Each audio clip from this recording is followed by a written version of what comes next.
আদমের কিছু সন্তানকে ফেরেশতারা সালাম নয়, জান কবজ করতে যখন আসবে দেখা হওয়ার সাথে সাথে চেহারার মাঝে পিঠের মাঝে পিটাতে থাকবে।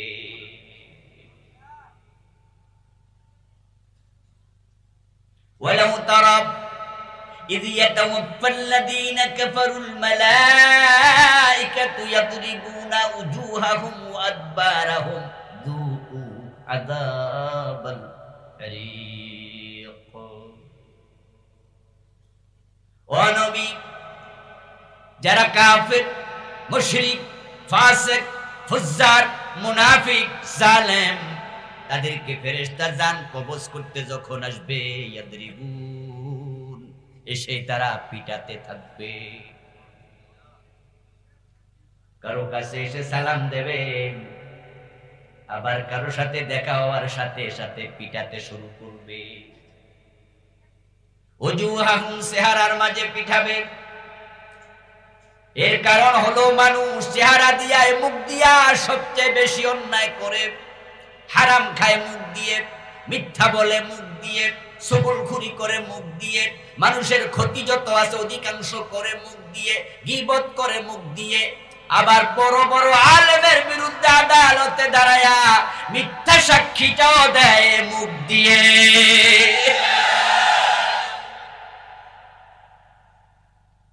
তাই ফেরেশতারা এসে চেহারার মাঝে পিটাতে থাকবে।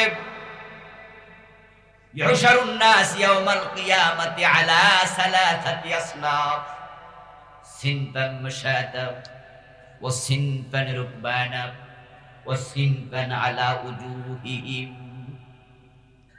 ওই মানুষগুলো হাসরের মাঠে যখন উত্থিত হবে, একদল থাকবে খুব ভালো, যাদেরকে আল্লাহ ফেরেশতার উপরে সম্মান দিয়েছেন, তারা তাদের দায়িত্ব পালন করে সেখানে থেকে মরেছে। তারা কবর থেকে উঠে দেখবে কবরের পাড়ে জান্নাতের গাড়ি দাঁড়ায় আছে। সিনফান রুকবানা, তারা হাসরের ময়দানে হেঁটে যাবে না, যাবে আল্লাহর জান্নাতের গাড়িতে চড়ে। সুবহানাল্লাহ। ওই মানুষগুলো আল্লাহর ফেরেশতারা জান্নাতে নেয়ার সময় সালাম দেবে। ওয়াসিকাল্লাযীনা তাকাউ রাব্বাহুম ইলাল জান্নাতি যুমারা হাত্তা ইযা জাউহা ওয়া ফুতিহাত আবওয়াবুহা ওয়া ক্বালা লাহুম খাযানাতুহা সালাম। সুবহানাল্লাহ। ফেরেশতারা জান্নাতের গাড়িতে চড়াবে, সালাম দিয়ে দিয়ে আপনাকে আল্লাহর জান্নাতে পৌঁছিয়ে দেবে। ওয়াসিনফান রুকবানা, আরেক দল মানুষ হবে যারা পদাতিক বাহিনী, পায়ে হেঁটে হাসরের ময়দানে যাবে। ওয়াসিনফান আলা উজুহিহিম, আর হতভাগা একদল থাকবে যারা কবর থেকে ওঠার সাথে সাথে তাদেরকে উল্টিয়ে দেয়া হবে। তাদের পা চলে যাবে উপরের দিকে, মুখমণ্ডল চলে যাবে নিচের দিকে। তারা মুখের উপরে হাঁটবে। কোরআনে আল্লাহ বলেন কিছু মানুষের চেহারার মাঝে, মুখের মাঝে ফেরেশতা পিটাবে। বিশ্বনবী বলেন কবর থেকে উঠে মুখের উপরে হাঁটানো হবে, উল্টায়া দেয়া হবে। এই মুখ সাবধানে চালায়ও। আলেম ওলামাদের বিরুদ্ধে চা দোকানে বসে সমালোচনা করিও না, আদালতে মিথ্যা সাক্ষী দিও না। ফেরেশতা মুখের চামড়া তুলে নেবে, কিয়ামতের দিন আল্লাহ তোমারে উল্টায়া দেবে। সেখানে বাঁচানোর জন্য কোন র‍্যাব পুলিশ পাওয়া যাবে না।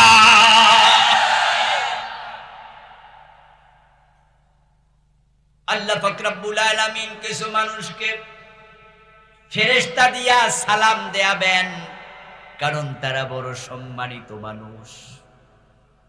আল্লাহ তাআলা আমাদেরকে ফেরেশতা দিয়ে সালাম দেয়া বুঝাচ্ছেন, ও আমার বান্দারা, তোমাদের সম্মান আমি আল্লাহর কাছে ফেরেশতার চেয়েও বেশি। কোরআনুল কারীমের সূরাতুল বাইয়িনাতে আল্লাহ তাআলা বলেন, ইন্নাল্লাযীনা আমানু ওয়া আমিলুস সালিহাতি উলাইকা হুম খায়রুল বারিয়া। নিশ্চয় যারা ঈমান আনবে এবং নেক আমল করবে, অর্থাৎ তাদেরকে আমি যে সম্মানের জায়গায় রেখেছিলাম, ঈমান এবং আমলের দ্বারা তারা নিজেদেরকে সেখানে রেখে দিতে পেরেছে। উলাইকা হুম খায়রুল বারিয়া, তারা হলো আমি আল্লাহর কাছে সব সৃষ্টির মাঝে সেরা। বারিয়া বানি মাখলুক। আল্লাহ হলেন খালেক, আল্লাহ তাআলা ব্যতীত যা আছে সব হলো মাখলুক। আর আপনারা আমরা হলাম সব মাখলুকের মাঝে সর্বশ্রেষ্ঠ মাখলুক। আল্লাহর কাছে একজন মুমিনের সম্মান আল্লাহর আরশের চেয়েও বেশি, কাবার চেয়েও বেশি, ফেরেশতার চেয়েও বেশি, সব মাখলুকের মাঝে এক নাম্বার খায়রুল বারিয়া। মানুষ মুমিন যারা তারা সৃষ্টির মাঝে সেরা। কুনতুম খায়রা উম্মাহ। আমার প্রিয় ভাইটি, যেদিন কিয়ামত হবে সেদিন পৃথিবীতে একজন মুমিন থাকবে না। যদি একজন মুমিন থাকতো তাহলে কিয়ামত হবে না। মুমিনের দাম এত বেশি, একজন মুমিনও যদি থাকে আল্লাহ কয় আমি কিয়ামত বানাবো না। সহিহ মুসলিমে এসেছে কালান নবী সাল্লাল্লাহু আলাইহি ওয়াসাল্লাম লা তাকুমুস সাআতু ওয়ালা আহাদিন ইয়াকুলু আল্লাহ আল্লাহ আল্লাহ আল্লাহ বলার মতো যদি একজন আলা আহাদুন আহাদিন, আহাদ মানে কয়জন? একজন যদি আল্লাহ বলার মতো থাকে লা তাকুমুস সাআ, কিয়ামত হবে না। যেদিন কিয়ামত হবে বুঝা গেল সেদিন মুমিন আর একজনও নাই, থাকলে কিয়ামত হতো না। এবার বলুন তো কিয়ামত যেদিন হবে, ইসরাফিল আলাইহিস সালাম সিংহায় ফু দেবেন। ওই সিংহা ফু দেওয়ার পরে কিয়ামত হবে। কিয়ামত হওয়ার আগে তখন কি আসমানটা থাকলো না? কিয়ামতের আগে আসমানটা আছে না নাই? জমিন আছে না নাই? বাইতুল মুকাররম মসজিদ আছে না নাই? মসজিদে নববী আছে না নাই? মসজিদে হারাম আছে না নাই? আরশ কুরসি আছে না নাই? কিন্তু মুমিন নাই। আল্লাহ যখন দেখবেন মুমিন নাই, তখন আরশ কুরসি কাবা মসজিদে হারাম কিছু আর রাখবেন না, আসার দিয়ে ভেঙে ফেলবেন। কারণ সৃষ্টির সেরা মাখলুক নাই, তাই বাকিরা থাইকাও কোনো লাভ নেই। খালাকালাকুম মা ফিল আরদি জামিআ। কোরআন মাজিদ আল্লাহ বলেন, ও মুমিনেরা শোনো, দুনিয়া যা আছে আমি সব মাখলুক তোমাদের জন্য বানাইছি। কাবাও আল্লাহ আমাদের জন্য বানাইছি। কাবা কি মাখলুক নয়? কাবা আল্লাহ বানাইছে আমরা যেন কাবার দিকে ফিরে আল্লাহকে সিজদা করতে পারি। আমরা কি কাবার ইবাদত করি নাকি কাবার রবের ইবাদত করি? ফালিয়াবুদু রাব্ব হাদাল বাইত। এই ঘরের রবের ইবাদত করো। ওই ঘর আছে, ইবাদতকারী নাই, মুমিন নাই। আল্লাহ বলবে ঘরেরও আর প্রয়োজন নাই। কিয়ামত হবে, কাবাও ভেঙে যাবে। একজন মুমিন থাকলে কিয়ামত হতো না। তাহলে বুঝা গেল মুমিনের সম্মান আল্লাহর কাবার চেয়েও বেশি। তাই তো বিজয় হজের দিন, মক্কা বিজয়ের দিন, বিদায় হজ নয়, মক্কা বিজয়ের দিন হযরত বেলাল কাবার ছাদে উঠে আযান দিছে, রাসূল মানা করেন নাই। প্রতি বছর একবার কাবার গিলাফ পরিবর্তন করা হয়। 4-5 জন লোক কাবার ছাদে ওঠে, কাবার ইমাম মানা করে না। মুমিনের পা কাবার ছাদে লাগে, কাবার বেজ্জতি হয় না। মুমিনেরা কাবার ভিতরে পা নিয়ে ঢোকে, প্রিয় নবী কাবার ভিতরে ঢুকে নামাজ পড়েছেন, সাহাবারা পড়েছেন, কাবার সম্মান নষ্ট হয় না। মুমিনের পা লাগলে কাবার ইজ্জত কমে না। এর কারণ আল্লাহর কাছে মুমিনের দাম কাবার চেয়েও বেশি। মান আরাফা নাফসাহু ফাকাদ আরাফা রাব্বাহু। নিজেকে চিনুন, তাহলে রবকে চেনা সহজ হবে। আল্লাহ তাআলা আপনাকে আমাকে খুব দাম দিলেন, সম্মান দিলেন। এবার বলুন তো, সম্মান যার বেশি, দায়িত্ব তার কম হয় না বেশি হয়? ওই দায়িত্ব পালন না করলে আবার বেজ্জতিও হওয়া লাগে বেশি। মেম্বার সাহেবের সম্মান চেয়ারম্যান সাহেবের চেয়ে কম, তাই দায়িত্ব কম। চেয়ারম্যানের সম্মান বেশি, দায়িত্বটাও একটু বেশি। এমপি সাহেবের সম্মান চেয়ারম্যানের চেয়ে আরো একটু বেশি, দায়িত্বটাও হবে বেশি। মন্ত্রীর সম্মান এমপির চেয়ে বেশি, দায়িত্ব হবে বেশি। আমরা সৃষ্টির মাঝে সেরা, বুঝতে হবে নিশ্চয়ই দায়িত্বটাও হবে সবার সেরা। أخرجت للناس تأمرون بالمعروف وتنهون عن المنكر। আল্লাহ শ্রেষ্ঠত্বের ঘোষণা দিয়া এবার দায়িত্বের ঘোষণা দিলেন। তোমাদের সৃষ্টির সেরা বানাইছি, তোমাদেরকে মানব কল্যাণের জন্য বানানো হয়েছে। তোমরা শুধু সৎ কাজ করলে হবে না, সৎ কাজের আদেশ দিতে হবে। শুধু অন্যায় থেকে বিরত থাকলে হবে না, অন্যায় যেখানে তোমাদের সেখানে প্রতিরোধ করা লাগবে। এই দায়িত্বটা পৃথিবীর আর কোনো মাখলুকের নেই। জঙ্গলের কোন হাতি অসুস্থ হলে অন্য হাতি হাসপাতালে নেয় না, ডাক্তার ডেকে আনে না। কোন বাঘ যদি অসুস্থ হয়ে যায় অন্য বাঘেরা তাকে চিকিৎসা দেয় না। কোন হরিণকে 10টা বাঘ যদি একসাথে দৌড়ানো মারে তাকে বাঁচানোর জন্য অন্য কোন মাখলুক আগায় আসে না। জঙ্গলের জালেম প্রাণী আছে, মাজলুম প্রাণী আছে, কোন জালেমকে মাজলুমের পক্ষ হয়ে অন্য প্রাণীরা প্রতিরোধ করে না। তোমরা তেমন নও, তোমরা জুলুম করবা না। যেখানে জুলুম দেখবা সেখানে চুপ করেও থাকবা না। তোমরা সেরা, তাই তোমাদের দায়িত্ব হবে একটু বেশি। আল্লাহ তাআলা আমাদেরকে সৃষ্টির সেরা বানালেন। এখন যে দায়িত্ব তিনি দেবেন সে দায়িত্ব যদি পালন করতে না পারেন তাহলে সুম্মা রাদাদনাহু আসফালা সাফিলিন, সবার নিচে যাবেন, যার নিচে আর কেউ নাই। বালহুম আদাল, সর্বনিকৃষ্ট। দোষটা আল্লাহর নয়, আল্লাহর দোষ দেওয়ার কোনো সুযোগ নেই, কারণ তিনি তো আপনাকে সৃষ্টির মাঝে সেরা জায়গায় রেখেছে।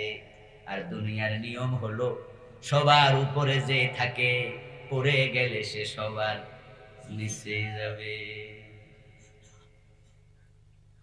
10 হাত উপর থেকে পড়ে গেলে 10 হাত নিচে যায়, 20 হাত উপর থেকে পড়লে 20 হাত নিচে যায়, 100 হাত উপর থেকে পড়লে 100 হাত নিচে যাওয়া লাগবে।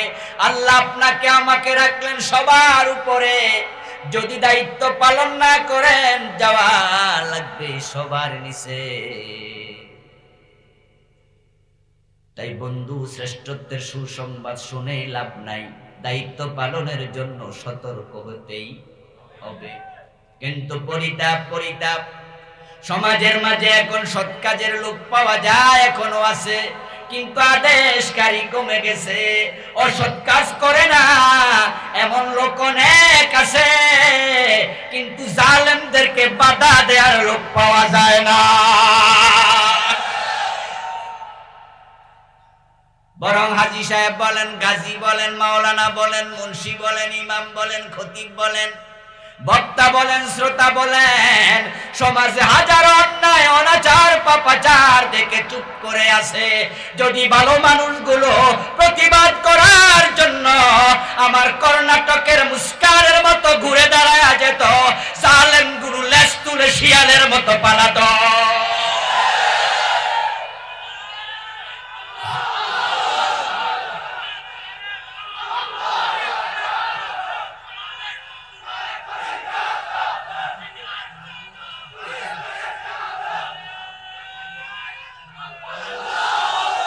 আমার প্রিয় ভাইয়েরা, আলহামদুলিল্লাহ সমাজে এখনো জালেম বেশি, এটা বলার সুযোগ নাই।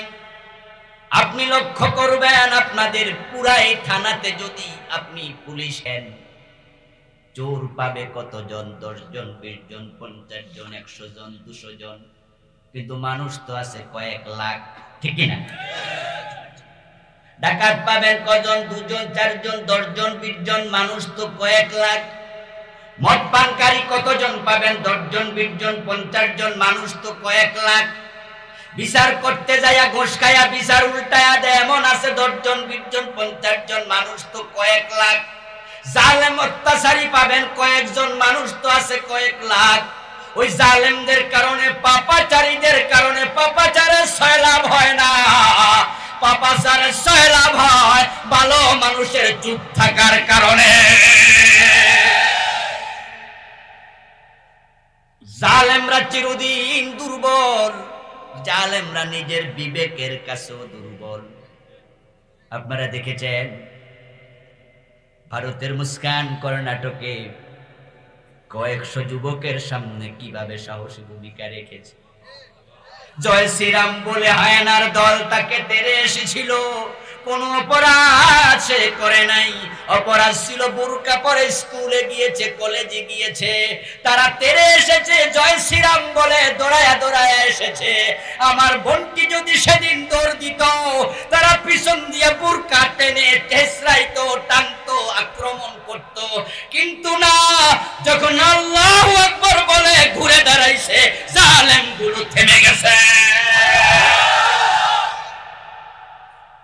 এখন আমরা ভালো মানুষ অনেক, কিন্তু ঘুরে দাঁড়ানোর মানসিকতা নেই।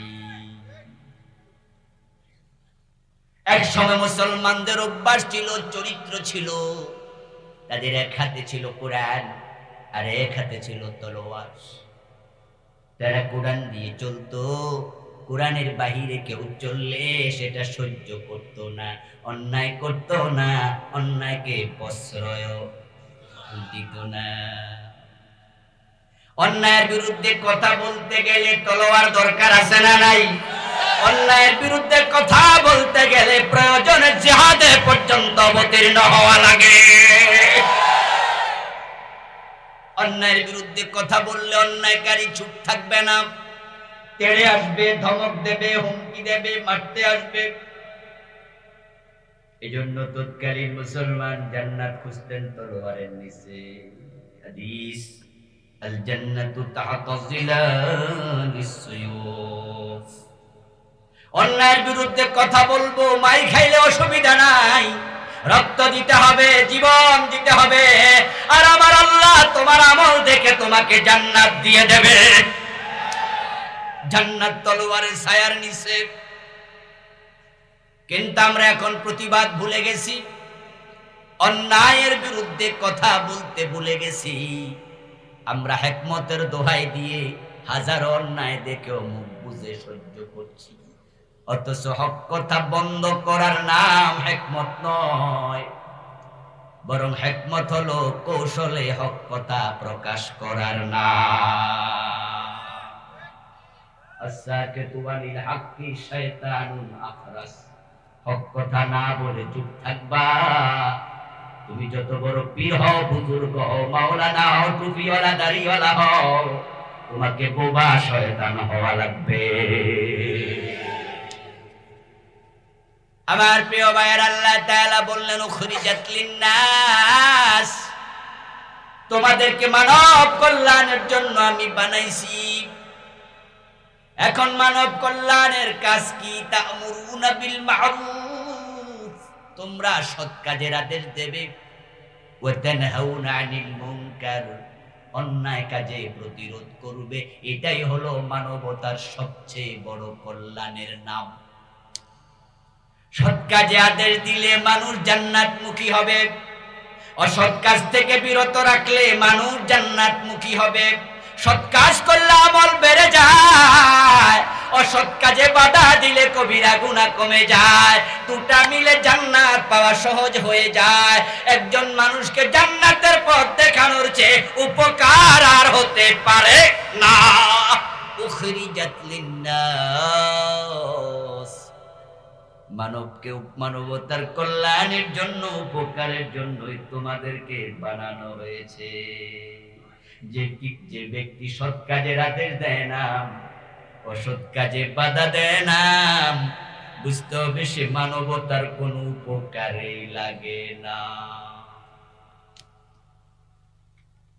এখন আমরা কি দেখি, বাবা সৎ কাজ করে ফজরের টাইমে মসজিদে চলে যায় প্রচন্ড শীতের মাঝে, অথচ যুবক ছেলেটা ঘরে ঘুমাচ্ছে, সাথে মসজিদে নেয় না। এমন নামাজি বাবাও আছে না নাই? সৎ কাজ করলো কিন্তু সৎ কাজের আদেশ দিল না। বাবা হাজী সাহেব মেয়েটা বোরকা ছাড়া কলেজে যায়, এমন হাজি গাজি মেয়ে আছে না নাই? ওই বাবা কিন্তু নিজে পর্দা করে, নিজে হজ করে, নিজে ভালো মানুষ, কিন্তু মেয়েটা দেদারসে পর্দাহীন, অন্যায় দেখলো বাধা দিল না। কিয়ামতের দিন সন্তানের মামলায় নামাজি বাবা জাহান্নামী হবে। ওই যুবক সন্তান বলবে, আল্লাহ আমি বেনামাজি, আমি জাহান্নামী, কিন্তু আমি তোমার কাছে জানতে চাই আমাকে নামাজের তালিম দেয়া আমার বাবার উপরে ফরজ ছিল কিনা। আল্লাহ বলবেন নিশ্চয়ই 7 বছরে অর্ডার করা ফরজ। 10 বছর বয়সে নামাজ না পড়লে পিটাইয়া নামাজ পড়ানোর দায়িত্ব বাবার ছিল। ছেলে বলবে, বাবা একা নামাজে গেছে, আমারে নামাজে নেয় নাই। বাবারে ডাকো, নাজআলহুমা তাহতা আকদাবিনা লিয়াকুনা মিনাল আসফালিন, পায়ের তলায় রেখে জাহান্নামে যেতে চাই। যুবতী মেয়েটা বলবে, প্রভু আমার বাবা আমারে পর্দা করতে বলে নাই, আমি সুন্দরী যুবতী, কলেজে গেছি, স্কুলে গেছি, আমার চুলের সৌন্দর্য, আমার চেহারার সৌন্দর্য, আমার বুকের সৌন্দর্য, আমার মাজার সৌন্দর্য, কত যুবক দেখেছি, যতজন তাকাইছে একটা করে কবিরা গুনাহ হয়েছে, আর আমার একাই হয়েছে হাজার হাজার। আমার বাবারে ডাকো, নাজআলহুমা তাহতা আকদামিনা, আমারে ডাকো, পায়ের তলায় রাখতে চাই। একা একা জান্নাতে যাবেন সুযোগ কই? আল্লাহ তো বলেছেন, কু আনফুসাকুম ওয়া আহলিকুম নারা, জাহান্নাম থেকে নিজে বাঁচো, নিজের পরিবারকেও বাঁচাও। সৎ কাজের আদেশ করা শখের বিষয় নয়, এটা ফরজ ইবাদত, এটা আল্লাহর দেয়া দায়িত্ব। এই দায়িত্ব ফেরেশতারা পালন করে না, তাই তারা জান্নাত পাবে না। ফেরেশতারা সবাই সৎ কাজ করে, একজন ফেরেশতাও গুনার কাজ করে না, বরং সব ফেরেশতা সারাক্ষণ আল্লাহর তাসবিহ পাঠ করছে। وترى الملائكة حافين من حول العرش يسبحون بحمد ربهم। ও প্রিয় নবী, আপনি লক্ষ্য করে দেখুন, আরশের চারপাশে গোল হইয়া আল্লাহর ফেরেশতারা ইউসাব্বিহুন, তাসবিহ পড়তেছে, অন্য কোনো কাম কাজ নাই, শুধু তাসবিহ পড়ে। একটু আওয়াজ করে বলুন তো, তাসবিহ পড়া খারাপ কাজ না ভালো কাজ? বদ আমল না নেক আমল? আমরা সবাই তো জানি জিকির আজকার বড় ভালো আমল, ফেরেশতারা এটাই তো করছে, কিন্তু ফেরেশতাদের জন্য তো আল্লাহ জান্নাত বানায় নেই। তো পীর সাহেবের মুরিদ হইয়া শুধু তাসবিহ পড়ে, জিকির আজকার করে, মনে করে জান্নাত। ও আমার প্রিয় ভাইটি, না না না, আপনাকে সৎ কাজ করলেই হবে না, সৎ কাজে আদেশ করতে হবে। ফেরেশতারা কোনো কবিরা গুনাহ করে না, সগীরা গুনাহও করে না, কোনো গুনার সাথে তাদের সম্পর্কই নাই, তাই বলে জান্নাত পাবে? তাহলে আপনি একাই গুনাহ ছাড়লে জান্নাত পাবেন? কে বললো? আপনাকে সৃষ্টির সেরা বানায়া অতিরিক্ত দায়িত্ব দিয়া তারপরে দায়িত্ব পালনের সাথে জান্নাতের সম্পর্ক আল্লাহ জুড়ে দিছে। তাই অন্যায় করবেন না, অন্যায় দেখলে চুপ থাকাও যাবে না।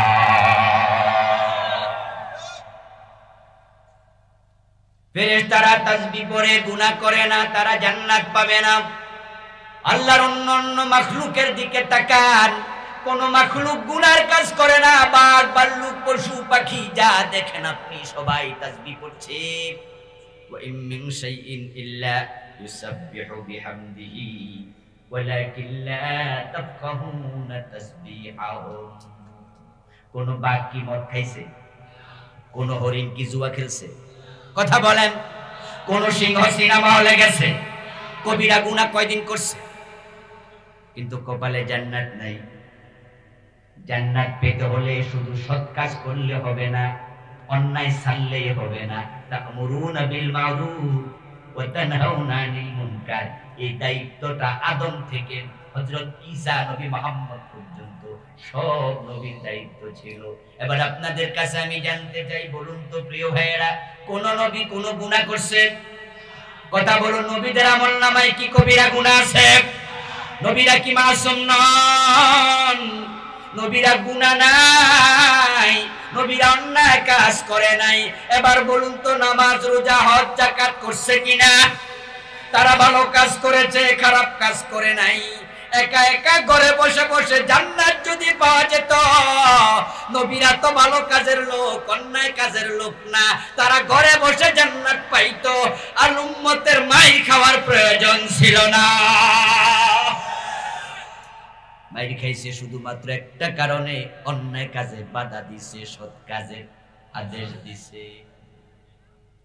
ইন্নী দাউতু কওমি লাইলান ওয়া নাহারা। হযরত নূহ নবী তো আল্লাহর কাছে অনুযোগ করলেন, প্রভু তোমার দেয়া দায়িত্ব আমি দিন-রাত পালন করেছি। ফালাম ইয়াজিদহুম দুআই ইল্লা ফিরারা। কিন্তু লোকগুলো কথা শুনে নাই, বরং আমাকে মারতে মারতে বেহুশ করে ফেলে। অন্যায় বাধা দেওয়ার কারণে ইব্রাহিম নবীকে আগুনে পোড়া লেগেছে। অন্যায় বাধা দেয়া বড় কঠিন।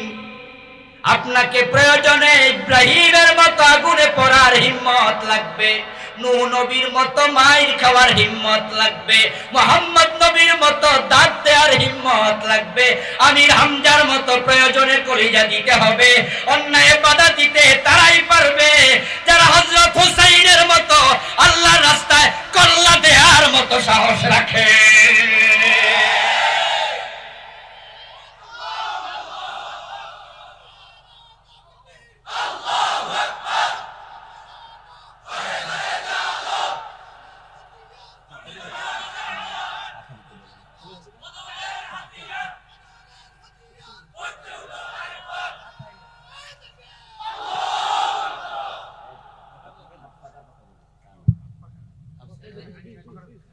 আমার প্রিয় ভাইরা, অন্যায় দেখে বাধা যদি আপনি না দেন, তাহলে প্রমাণ হলো সৃষ্টির শ্রেষ্ঠ মাখলুকের দায়িত্ব পালন করেন নাই। এখন অন্যায় সমাজে যদি সয়লাভ হয়ে যায়, আল্লাহর পক্ষ থেকে আযাব গজব আসার সম্ভাবনা আছে না নাই? لا تصيبن الذين ظلموا منكم خاصة। যদি জালেমদের জুলমের কারণে আল্লাহর পক্ষ থেকে আযাব আসে, গজব আসে, আল্লাহ কয় তোমরা যারা চুপ ছিলা, অন্যায় করো নাই, কিন্তু প্রতিবাদ না করার কারণে আযাব গজব এসে গেলে ওই গজব থেকে তোমরাও বাঁচতে পারবা না। ও বন্ধু, অন্যায় বাধা দেয়া, সৎ কাজের আদেশ করা এত ইম্পর্টেন্ট ফরজ, এত গুরুত্বপূর্ণ দায়িত্ব। এটা যখন বন্ধ হয়ে যাবে, আযাব গজব আসবে, দোয়া করলে আর দোয়াও কবুল হবে না। আল্লাহ এত রেগে যান, তখন আপনি আমি চিৎকার দিয়া বলবো আল্লাহ বাঁচাও, আল্লাহ বলেন তখন আর দোয়া কবুল করব না। আজকে আমাদের দোয়া কেন কবুল হয় না? এই কারণে হয় না, এই কারণে প্রিয় ভাই মূল দায়িত্ব থেকে আমরা সরে গেছি। ইরাক আক্রান্ত হলো, তামাম দুনিয়ার মুসলমান দোয়া করলো আল্লাহ বাঁচাও বাঁচাও বাঁচাও। বদরের যুদ্ধে আল্লাহ 5000 সৈন্য পাঠাইছে আকাশ থেকে, কিন্তু ইরাকে একজনও পাঠায় নাই। মায়ানমারে যখন মুসলমানদেরকে কচু কাটা করলো, পাখির মতো গুলি করলো, আমরা সবাই দোয়া করলাম কাবার ইমামকে আমি বুরমা বুরমা বলে জুমার খুতবায় এবং তারাবির নামাজে কুনুতের মাঝে বুরমার জন্য বারবার দোয়া করতে শুনেছি। কিন্তু ওই মায়ানমারে একটা ফেরেশতাও আকাশ থেকে আসে নাই। কাবা যখন ভাঙতে এসেছিল আব্রাহা আল্লাহ বাবিল পাঠাইছে। ওই আলোচনা কোরআনের সূরা ফিলের মাঝে আছে না নাই? কিন্তু বাবরি মসজিদ যখন ভাঙ্গে কত দোয়া আমরা করেছি, একটা পাখিও আসলো না। কারণটা কি? আমাদের দোয়া কবুল কেন হয় না? আত্মসমালোচনা করা দরকার আছে না নাই? কালান নবী সাল্লাল্লাহু আলাইহি ওয়াসাল্লাম লা তা'মুরুন্না বিল মা'রুফ। রাসূল দুটা তাকিদ দিলেন, লামে তাকিদ নুন সাকিলা, অবশ্যই তোমাদেরকে সৎ কাজের আদেশ করতে হবে। ওয়ালা তানহাউন্না আনিল মুনকার, তোমাদেরকে অবশ্যই অন্যায় কাজে প্রতিরোধ করতে হবে। আও লা ইউশিকান্নাল্লাহু আন ইয়াবআসা আলাইকুম আযাবাম মিন ইনদিহি, যদি তোমরা ওই কাম না করো আল্লাহর পক্ষ থেকে আল্লাহ আযাব গজব দেবে। সুম্মা লা তাদউন্নাহু, তখন তোমরা তার কাছে নিশ্চয়ই দোয়া করবা। ফালা ইউস্তাজাবু লাকুম, দোয়ার কবুল হবে না। আমরা দোয়া করলাম আল্লাহ বাবরি মসজিদ ভেঙে ফেলতেছে, বাবরি মসজিদ বাঁচাও। আল্লাহ কো তাই নাকি? আমি কাবা বাঁচাইছি তখন, কাবা হেফাজতের জন্য মুসলমান ছিল না যখন। প্রিয় নবীর জন্মের 50 দিন আগে আব্রাহা কাবা ভাঙতে এসেছিল। ওয়াদি আল মুহাসসার, কাবা থেকে কয়েক মাইল দূরে হস্তি বাহিনী বসে গেছে। আমি আবাবিল সেখানে পাঠায়া আব্রাহাকে শেষ করে দিয়েছি। এর কারণ হলো তখন কাবা বাঁচানোর জন্য কোনো মুমিন মক্কায় ছিল না। রাসূলের দাদা আব্দুল মুত্তালিব ছিল কাবার মুতাওয়াল্লি। উনার নেতৃত্বে কাবার ভিতরে বাহিরে মূর্তি ছিল 360টি। তো কাবা বাঁচানোর জন্য আগাবে কে? মক্কায় তো কোনো মুমিন নারী পুরুষ নাই। রাসূলের তখন জন্ম হয় নাই, জন্মের 50 দিন আগের ঘটনা। তো কাবা বাঁচানোর জন্য কেউ নাই, আমি আকাশ থেকে আবাবিল পাঠাইছি। কিন্তু তোমরা বলছো আল্লাহ বাবরি মসজিদ বাঁচাও, অথচ ভারতে মুসলমান আছে 25 কোটি, পাশের দেশ বাংলাদেশে আছে 15 কোটি, 40 কোটি মুসলমান। তোমরা যাও না শহীদ হওয়ার জন্য, জীবন দেওয়ার জন্য, আগাও না। আমাকে বলো আমি যদি আবাবিল পাঠাই তাহলে তোমাদের দায়িত্বটা কি?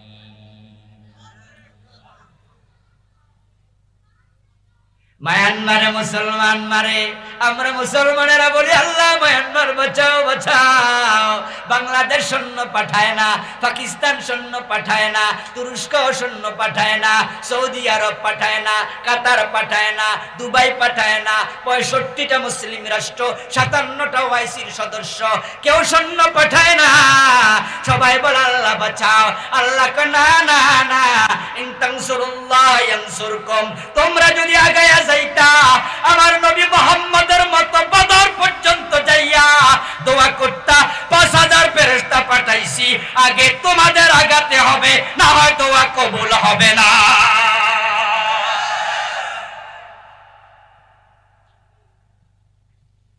তুমি মসজিদের কোনায় ঢুকে বলবা আল্লাহ আপনি বাঁচান, তাহলে তোমার দায়িত্বটা কি? তা'মুরুনা বিল মারুফি ওয়া তানহাউনা আনিল মুনকার। এই কাজ তোমরা ছেড়ে দিয়েছো, দোয়া কবুল হওয়া বন্ধ। দোয়া ইবাদত, আর দোয়া মুখুল ইবাদত। হাসান পর্যায়ের হাদিস, হাদিস গ্রহণযোগ্য, মাউদু নয়। হাসান পর্যায়ের হাদিস। দোয়া সব ইবাদতের মগজ, দোয়ার দাম আছে। রাসূল দোয়া করেছে, দোয়া আমরাও করব। আল্লাহর সাহায্য চাইতেই হবে, কিন্তু দোয়ার সিস্টেম রাসূলের মতো না হলে হবে না। আল্লাহ বলো নবী বদরে যাও, যুদ্ধ করো আবু জেহেল বাহিনীর সাথে। রাসূলুল্লাহ যুদ্ধের মাঠে চলে গেলেন ৩১৩ জন মুজাহিদ নিয়ে। তারপরে বদরের মাঠে দাঁড়ায়া এবার তিনি দোয়া করা শুরু করলেন, আল্লাহুম্মা আনজিজ ওয়াদাকা ইন্না ওয়াদাকাল হক ইন্নাকা কুলতা ফিল কুরআন ওয়া কানা হাক্কান আলাইনা নাসরুল মুমিনিন। আল্লাহুম্মা ইন তাহলিক হাযিহিল আসাবা লান তুবাদা বাদা। ও আমার আল্লাহ, আমার সামর্থ্যের সবটুকু নিয়ে আমি চলে এসেছি, পালাতে আসি নাই। তুমি ওয়াদা করেছো কোরআনে মুমিনদের সাহায্য করা তোমার দায়িত্ব। সে সাহায্য চাই, ওয়াদার পূর্ণতা চাই। যদি সাহায্য না পাঠাও আমরা পালাবো না, শহীদ হয়ে যাব। তবে প্রভু এই জমিনে তোমার ইবাদত করার মতো আর কেউ থাকবে না। দোয়া করেছেন যুদ্ধের মাঠে পৌঁছে, নাকি মসজিদের কোনায় ঢুকে? এখন আমরাও দোয়া করি কই? মসজিদের কোনায়। আমরা দোয়া করি এখন মসজিদের কোনায়, ওখানে তাসবিহ টিপে টিপে আমরা জান্নাত খুঁজতেছি। অথচ সাহাবারা জান্নাত খুঁজেছে তলোয়ারের ছায়ার নিচে, দোয়া করেছে যুদ্ধের ময়দানে গিয়া। নবী মুহাম্মদ নিজে যখন মসজিদে ঢুকে গেছি, দোয়া কবুল হওয়া বন্ধ হয়ে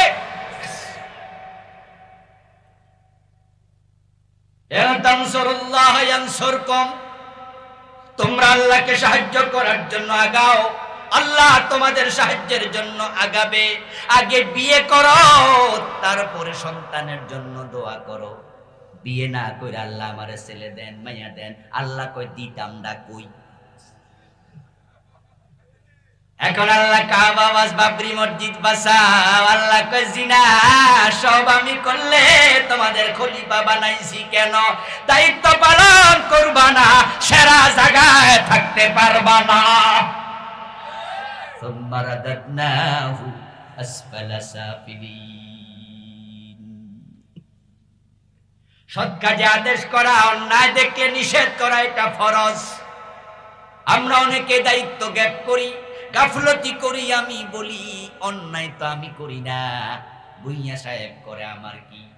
মদ তো আমার ছেলে খায় না, চৌধুরী ছেলে খায়, আমার কি? জুয়া তো আমার ছেলে খেলে না, অমুকের ছেলে খেলে, আমার কি? আপনি মনে করলেন আপনি অন্যায় করেন না, তাই আপনি বেঁচে যাবেন। কিন্তু প্রিয় নবী বলেন না, দুনিয়ার মানুষগুলো হলো লঞ্চের যাত্রীর মতো। সহিহ বুখারীতে রাসূল একটি চমৎকার উদাহরণ দিয়েছেন, হাদিস এসেছে। ক্বালান নবী সাল্লাল্লাহু আলাইহি ওয়াসাল্লাম, মাসালুল মুদহিন ফি হুদুদিল্লাহ ওয়াল ওয়াকি'ু ফীহি কামাসালি কওমিন ইস্তাহামু সাফিনা ফাসারা বা'দুহুম ফি আ'লাহা ওয়া বা'দুহুম ফি আসফালিহা ইলা আখিরিল হাদিস। প্রিয় নবী বলেন, একদল মানুষ কোথাও সফরে রওনা দিল, একটি লঞ্চে উঠল, কিছু দোতলায়, কিছু নিচতলায়। নিচতলায় কোনো পানির ট্যাঙ্কি নাই, ড্রাম নাই, দোতলায় শুধু একটা আছে।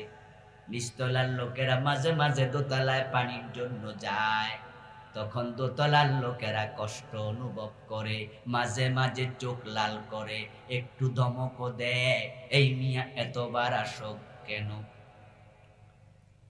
নিচতলায় ছিল একটা ঘাড় তেরা লোক, সে দোতলায় গেছে, দোতলার কেউ বলেছে মিয়া এতবার আসো কেন? সে বলছে তাই নাকি, ঠিক আছে আমি আর দোতলায় আসবো না, দেখাইয়া দিমু নিচতলায় পানি বেশি না দোতলায় বেশি, একটু অপেক্ষা করো।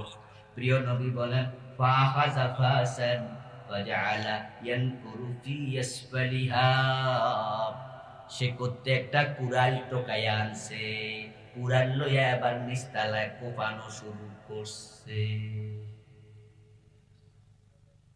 কোপানোর আওয়াজ শুনে দোতলার লোক কয়েকজন নিচে নামছে, নেমে কয় কি রে মালাকায়া ফুলান, কি কর ভদ্রলোক? হে কয় দেহ না পানি বাইর করতাছে।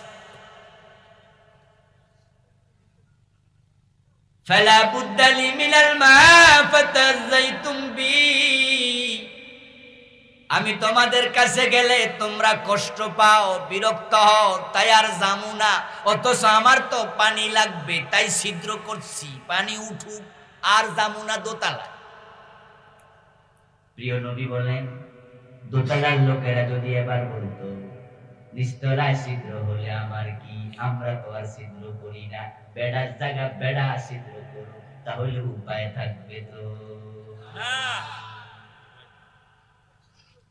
ওই চৌধুরীর ছেলে মদ খায়, বুইয়ার ছেলে গাঁজা খায়, অমুকের ছেলে জুয়া খেলে, আমার ছেলে তো খেলে না, আমার কি দরকার বাধা দেয়া?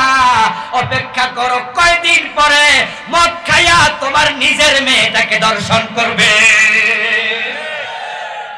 ওই গাঁজা খাইয়া তোমার গরু চুরি করে নেবে, তোমার বউ টিজিং এর শিকার হবে। একই নৌকার দোতলা যদি ছিদ্র হয়, নিচতলা যদি ছিদ্র হয়, দোতলার বাসিন্দা যদি কয় আমার কি, রাসূল বলেন কিছুক্ষণ পরে ঘটনা যা ঘটবে, নৌকার তলায় ছিদ্র হলে ছিদ্রকারী যেমন ডুববে অন্যরাও সমানভাবে ডুববে। ঠিক আপনারা যারা সমাজে অন্যায় দেখে চুপ করে আছেন, গজব আসলে আল্লাহর গজব থেকে কেউ বাঁচতে পারবে না, এটাই নিয়ম। এলাকায় বৃষ্টি হয় না 6 মাস 8 মাস, খরা চলছে, আল্লাহর এক বান্দা তাহাজ্জুদ গুজার ভালো মানুষ মুজাহিদ, তাহাজ্জুদ পড়ে আল্লাহর কাছে হাত তুলে বলে আল্লাহ বৃষ্টি দাও, এতদিন দোয়া করি নাই কিন্তু আজকে দোয়া করছি আমি, ও আল্লাহ আমার হাত ফিরায়ও না। হাত তুললে আল্লাহ হাত ফিরায় না, এমন কিছু আল্লাহর বান্দাও আছে না নাই? ওদেরকে বলা হয় মুস্তাজাবুদ দাওয়া। কিছু ভালো মানুষ এখনো আছে, তাই তো এখনো আসমান জমিনটাও টিকে, তবে ভালো মানুষের সংখ্যা কমে গেছে। নাই এটা নয়, না থাকলে আসমান জমিনটা থাকতই। এবার বলুন তো আল্লাহ তার দোয়া কবুল করে বৃষ্টি নাজিল করলো, বৃষ্টিটা শুধু ওই আল্লাহর বান্দার ঘরের চালে পড়বো, ঠিক না? পাশের বাড়ি হিন্দু থাকলে তার বাড়িতে পড়বে না, এর পাশের বাড়ির বৌদ্ধ থাকলে তার বাড়িতে পড়বে না, ওই বাড়িতে একটা চোর আছে তার ঘরে পড়বে না। আল্লাহর রহমত যখন এসেছে, ওই ব্যক্তি ভালো, তার ওসিলায় এসেছে, রহমত সবাই পাইছে। এলাকার জালেমদের জুলমের কারণে যদি গজব আসে, ও হাজি গাজি তোমরাও বাঁচতে পারবা না। এই জন্য প্রিয় নবী বলেন সুরাখা কা জালেমান ও মাজলুমা, অন্যায় দেখে চুপ থাকো না, তোমার ভাই জালেম হোক মাজলুম হোক, তার সাহায্যের জন্য এগিয়ে যাও, জালেমকে সাহায্য করো, মাজলুমকে সাহায্য করো। একজন সাহাবী দাঁড়ায় বললেন ইয়া রাসূলুল্লাহ, মাজলুমকে সাহায্য করতে হবে বুঝলাম, কিন্তু জালেমকে সাহায্য করব কেমনে? قال النبي صلى الله عليه وسلم تمنعه عن الظلم فإن ذلك نصره, জালেমকে জুলুম করতে দিও না, এটাই হলো তাকে সাহায্য করা। অন্যায় দেখে যে চুপ থাকে তার ঈমান নিয়ে প্রশ্ন উঠবে, অন্যায় দেখে চুপ থাকা ঈমানদারের লক্ষণ নয়। প্রিয় নবী বলেছেন ঈমান 3 ক্লাস, অন্যায় দেখলে যে হাত দিয়ে বাধা দেয় সে 5 ক্লাস মোমেন, যার হাতে বাধা দেওয়ার ক্ষমতা নাই মুখ দিয়ে বাধা দেবে, সে হলো সেকেন্ড ক্লাস মুমিন। যার মুখে বলার ক্ষমতা নাই, সে অন্তরে অন্তরে কি করবে? ঘৃণা ফাইলেন কই? এটা ভুল অনুবাদ। অন্তরে পরিকল্পনা করবে, এটা হলো সবচেয়ে দুর্বল মুমিন। মান রামিনকুম মুনকারান ফালিয়ুগাজ্জিরহু বিয়াদি ফাইন লাম ইস্তাতি ফাবিলিসানি ফাইন লাম ইস্তাতি ফাবিকলবিহি ওয়া যালিকা যাফুল ঈমান। এখানে ফাআতফ হয়েছে তাগয়ীর শব্দের উপরে, এখানে কারাইয়াত শব্দটা নাই। যে ব্যক্তি অন্যায় দেখবে ফালিয়ুগাজ্জিরহু, সে উল্টায়া দেবে, প্রতিরোধ করবে হাত দিয়া। যদি হাতে ক্ষমতা না থাকে তাহলে প্রতিরোধ করবে জবান দিয়া। যদি জবানের ক্ষমতা না থাকে প্রতিরোধ করবে অন্তর দিয়া। এখানে প্রতিরোধের উপর আত্ম হয়েছে, ঘৃণা শব্দটা এই হাদিসের মাঝে নাই। কারণ ঘৃণা করলে জুলুম বন্ধ হয় না। যাদের ক্ষমতা নাই তারাও অন্তরে পরিকল্পনা করবে। ভুল অনুবাদ ঢুকাই দিছে, কে বা কারা আল্লাহ জানে। ঘরে ঢুকেছে চোর, আলমারির তালা ভেঙেছে, স্বর্ণ অলংকার পকেটে ঢুকাচ্ছে। আপনি সজাগ হয়ে গেলেন। আপনি যদি শক্তিশালী লোক হন, সাহসী মানুষ হন, তাহলে পিছন দিয়া মাজা বরাবর সাইপা ধরা কুলবুকির মুশি শুরু। এই বেটা আমার ঘরে চোর, ঢুকলি কেন? মাই দিবেন, রড থাকুক লাঠি থাকুক, মারো পিটনি। এটা হলো 1 নাম্বার সাহসী গৃহস্থ। কিন্তু আপনি ভিতর ডিম, মনে মনে কন যদি বেড়ারে ধরি বেড়া আমারে ধরে। এমন কিছু লোক আছে না? এখন আপনি কি করবেন? যদি আপনি চুপ করে থাকেন স্বর্ণ অলংকার চুরি হয়ে যাবে। তাই কমপক্ষে মুখে আওয়াজ করুন চোর, তাহলে বেড়া মারবো দৌড়। পাশের বাড়ির চাচতো ভাইও আসবে, ঠিক নেই? খালাতো ভাই পাড়া প্রতিবেশী আসবে, মুখে প্রতিরোধ করো। এখন আপনি মুখে বলার মতো ক্ষমতাও আপনার নাই, আপনি এত ভীতু। এবার যদি কম্বলের নিচে শুয়ে শুয়ে বলেন চুরিকে আমি ঘৃণা করি, চুরি বড় খারাপ জিনিস, মাল বাঁচবে তো? বরং আপনি চুরি ঘৃণা করেন কোনোভাবে। যদি চোর এটা জানতো, শুয়ে শুয়ে কোন চুরি বড় খারাপ, চুরিকে আমি ঘৃণা করি, তাহলে চোর বলতো ওনার মতো ভালো গৃহস্থ বাংলাদেশে। উনি ঘৃণা করুক, আমি আমার কাম।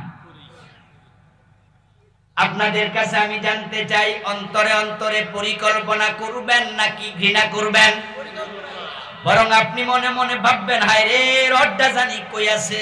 আরে আলমারি ছুরিটা যদি বালিশের নিচে থাকতো, মোবাইলে একটু পাশের ঘরে খবর দেই, কেমনে জানি বাঁচাই আমার সম্পদ। আপনি অন্তরে অন্তরে প্ল্যান করবেন, ঘৃণা করে লাভ নাই। ঘৃণা করার কারণে অন্যায় বন্ধ হয় না। প্রিয় নবী আপনাকে হাদিস দিয়া বুঝাইছে, মুখে বলার ক্ষমতা নাই, কমপক্ষে পরিকল্পনা করো।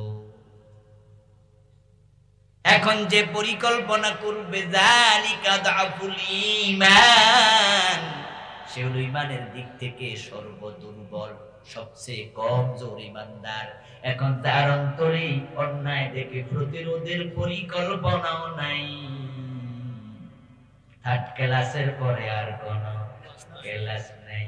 অন্য হাদিসে পাওয়া যায় লাইসা ফি কলবিহি মিসকালু হাববাতিন মিনাল ঈমান। সমাজে অন্যায় দেখে যাদের অন্তরে পরিকল্পনাটাও আসে না, তাদের অন্তরে সরিষা পরিমাণ ঈমানও নেই। এখন সমাজে যত অন্যায় আছে, সবচেয়ে বড় অন্যায় যদি থাকে সেটা হলো ব্রিটিশ আইনে দেশ চালানো। এসে জালেম, এসে জুলুম, এসে বড় অন্যায় আর হতে পারে না। এটা সবচেয়ে চরম মুনকার। ফাহশা এবং মুনকার দুটো এক জিনিস নয়। ফাহশা হলো যেটা গর্হিত কাজ, শরীয়তের কাছেও গর্হিত, মানুষের কাছেও গর্হিত। যেমন জেনা, এটা ফাহশা। মুনকার হলো মানুষ এটাকে গর্হিত মনে করে না, তবে শরীয়তের কাছে গ্রহণযোগ্য নয়। আমার বন্ধু যেমন ঈদের নামাজে আযান দেয়া, আযান ভালো জিনিস, কিন্তু ঈদের দিন রাসূল আযান দেয় নাই। কেউ যদি দেয় এটা ভালো কাম নয়, এটা হলো মুনকার। রুকু সেজদাকে কেউ খারাপ জানে না, খারাপ মনে করে না, কিন্তু জানাজার নামাজে রুকু সেজদা আছে নাকি? যদি কেউ দেয় শরীয়তের কাছে এটা এলাও না, এটাই হলো মুনকার। জেনা ব্যভিচার এটা শরীয়তের কাছে যেমন নিষেধ, এটা পাবলিকের কাছেও নিষেধ। হিন্দু ধর্মেও জেনা গ্রহণযোগ্য না, বৌদ্ধদের কাছেও জেনা গ্রহণযোগ্য না, সমাজের কাছে এটা গ্রহণযোগ্য নয়, শরীয়তের কাছেও নয়, এটা হলো ফাহশা। এখন বাংলাদেশের লোকদের কাছে ব্রিটিশ আইন দেশ চলবে, এটা গ্রহণযোগ্য হয়ে গেছে, কিন্তু আল্লাহর কাছে এটা গ্রহণযোগ্য না, এটা মুনকার। তাই যত মুনকার বাংলাদেশে আছে আল্লাহর আইন চলে না, এর চেয়ে বড় মুনকার নাই। তাই যেই লোকেরা আল্লাহর আইন কায়েমের চেষ্টা করে না, বুঝতে হবে ওই লোকরা ইমানদার দাবি করার অধিকার রাখে না।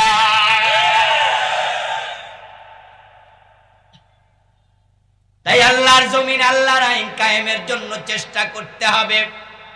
আল্লাহর আইন জমিনে নাই, কায়েমের জন্য প্রয়োজনে তলোয়ার হাতে নিতে হবে, প্রয়োজনে যুদ্ধে অবতীর্ণ হতে হবে, মুখে বলতে হবে, টাকা পয়সা দিতে হবে, বড় সময় দিতে হবে, প্রয়োজনে জিহাদ করতে রাজি হওয়া লাগবে।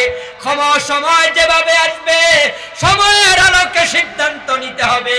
কখনো চুপ থাকা, কখনো প্রতিবাদ করা, কখনো হাতে তলোয়ার নেয়া, কখনো হাতে কলম নেয়া, কখনো মিছিল করা, কখনো মিটিং করা। আপনার সুযোগ আসবে যখন, সুযোগ কাজে লাগাতেই হবে তখন। এই কাজের জন্য মানুষকে আদেশ করুন, এই কাজে উদ্বুদ্ধ করুন। আবার অন্যায় অনাচার প্রতিরোধের জন্য মানুষকে উদ্বুদ্ধ করুন। এটা যদি না করেন, আপনার সুবহানাল্লাহ জিকির দিয়ে জান্নাত পর্যন্ত পৌঁছতে পারবেন না। হাদিসে আছে ওয়াল্লাহু ইলা জিবরিল আনিল মাদিনাতা কাদা বিআহলিহা। একবার আল্লাহ তাআলা জিবরিল আমিনকে বললেন, জিবরিল যাও ওই এলাকার মাটি মানুষগুলো সহ উল্টায়া দিয়ে আসো। জিবরিল আমিন গেলেন, গিয়ে দেখেন ওই এলাকার এক মসজিদ আল্লাহর বান্দা জিকির করছে সুবহানাল্লাহ, আলহামদুলিল্লাহ, আল্লাহু আকবার। জিবরিল আমিন তাকে দেখে ভাবলেন, জমিনটা যদি উল্টায়া দেই, আল্লাহর এই বান্দাও তো গজবে পড়ে যাবে, এখন কি করি? তিনি তার আমলনামা দেখলেন, আমলনামা দেখে আশ্চর্য হলেন, বললেন, ইয়া রাব্বি ইন্না ফীহিম আবদাকা ফুলানা লাম ইয়াসিকা তারফাতা আইন। ও আমার রব, এমন একজন বান্দা তোমার তাদের মাঝে আছে যার আমলনামার মাঝে এক সেকেন্ডের জন্য কোনো গুনার কাজ নেই। ও আমার প্রভু, তাকে কি করি? আল্লাহ বলে, আকিবহা আলাইহি ওয়া আলাইহিম, জমিনটা আগে তার উপরে উল্টাও, তার সামনে রাখো, তার উপরে পাবলিকরে রাখো। কারণ ফাইন্না ওয়াজহাহু লাম ইয়াতামাআদ ফি সাআতান কদ্দু, সমাজে কত অন্যায় অনাচার, কোনদিন এটা দেখে তার চেহারা লাল হয় নাই। জিকির করে, রোজা রাখে, হজ করে, নামাজ পড়ে, কিন্তু অন্যায় প্রতিরোধ করার জন্য একদিন রাস্তায় নামে নাই। এমন জিকিরওয়ালা বান্দা আমি আল্লাহর দরকার নাই। আর যারা আপনারা জালেমদের সাপোর্টার আছেন, তাদের তো উপায় নাই, তাদের উপায় নাই। আপনার ভোটে পাশ কইরা, আপনার সাপোর্ট নিয়া, নেতা হইয়া আজকে জুলুম করে, অত্যাচার করে, বিনা দোষে আলেমদের জেলে দেয়, বিনা দোষে ফাঁসি দেয়। গজব থেকে আপনি বাঁচতে পারবেন না।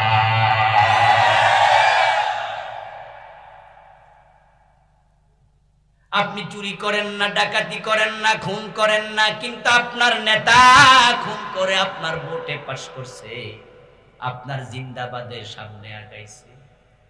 এখন সে যত খুন খারাপি অন্যায় করবে, ডিজিটাল সিস্টেমে আপনার আমলনামা সব গুনাহ যোগ হতে থাকবে। কুরআন মাজিদ আল্লাহ তাআলা বলেন লূত নবীর উম্মতদেরকে তিনি উল্টায়া দিবেন। কোরআনে আছে দুইজন ফেরেশতা পাঠিয়েছিলেন, যাও লূত আলাইহিস সালামের উম্মতেরা বড় পাপাচারী, তাদেরকে উল্টায়া দাও জমিন সব। দুজন ফেরেশতা আসলেন, লূত আলাইহিস সালামকে বললেন, ও আল্লাহর নবী, আল্লাহ তাআলা আমাদের পাঠিয়েছেন, আজকে রাতে আপনার উম্মতের সাথে চূড়ান্ত ফয়সালা হবে। আল্লাহ তাআলা বলেছেন অন্ধকার হওয়ার পরে আপনার উম্মতদেরকে যারা মুমিন সাথে নিয়ে এলাকা থেকে চলে যেতে হবে। তবে আল্লাহ বলেছে আপনার বউটাকে সাথে নেওয়া যাবে না। فأنجيناه وأهله إلا امرأته كانت من الغابرين। আল্লাহ তাআলা কোরআন মাজিদে বলেন আমি লূতকে নাজাত দিয়েছি, উম্মত যারা মুমিন তাদেরকে নাজাত দিয়েছি, বাঁচাইছি, তার বউটারে বাঁচাই নাই। রাত গভীর হলো, লূত আলাইহিস সালাম মুমিন উম্মতদেরকে সাথে নিয়ে এলাকা থেকে চলে গেলেন। আল্লাহ কোরআনে বলেন ফামতারনা আলাইহিম মাতারা ফামতারনা আলাইহা হিজারা। দুজন ফেরেশতা কোদালের মতো দুই পাশে কোপ মারছে, পুরা জমিনের পাশে হাত ঢুকাইয়া দিয়া পুরা জমিন সব হাতের তালুতে নিছে, উপরের দিকে তুলেছে। আমি পাথরের বৃষ্টি বর্ষণ করা শুরু করলাম, সবগুলো মানুষকে ছাই বর্ষের মতো খুশির মতো বানায়া ছেড়ে দিলাম। জাআলনা আলিয়াহা সাফিলাহা। তারপরে এবার ফেরেশতাদেরকে বললাম জমিনটা উল্টায়া ছেড়ে দাও। ফেরেশতারা জমিনটাকে তুলতে তুলতে আকাশ পর্যন্ত নিলেন, তারপরে উল্টায়া ছেড়ে দিলেন। হযরত লূত আলাইহিস সালাম দূর থেকে আওয়াজ শুনলেন, বিকট আওয়াজ। সকাল বেলা এসে দেখেন ঘরবাড়ি কিচ্ছু নাই, বিশাল এক নদী। ওই নদীটা এখনো আছে না নাই? জর্ডানে পাওয়া যায় ডেড সি, লূত সাগর। এই ঘটনার মাঝে আল্লাহ হযরত লূত আলাইহিস সালামের স্ত্রীর কথা কেন বললেন? ওই জাতির অপরাধ ছিল তারা পুরুষে পুরুষে জিনা করত, তারা ছিল সমকামী। এই জন্য আল্লাহ গজব দিলেন। আপনাদের কাছে জানতে চাই লূত নবীর স্ত্রী কি পুরুষ ছিলেন? আরো জোরে বলেন, তিনি কি পুরুষ না মহিলা? উনার অপরাধ কি? পুরুষে পুরুষে জিনা করত, তাই গজব এসেছে। উনার অপরাধ কি? তিনি তো পুরুষ নন, গজব উনার উপরও এসেছে, কারণ তিনি ছিলেন সমকামীদের সাপোর্টার। সুতরাং সাপোর্ট করতে সাবধান, জালেমদেরকে সাপোর্ট করা যাবে না। সাপোর্ট করলে গজব থেকে বাঁচতে পারবে না। যদি বাংলাদেশের 51% মুসলমান জালেমদেরকে সাপোর্ট করা বন্ধ করে দেয়, এই দেশে আল্লাহর আইন কায়েম হতে 6 মাসের বেশি লাগবে না।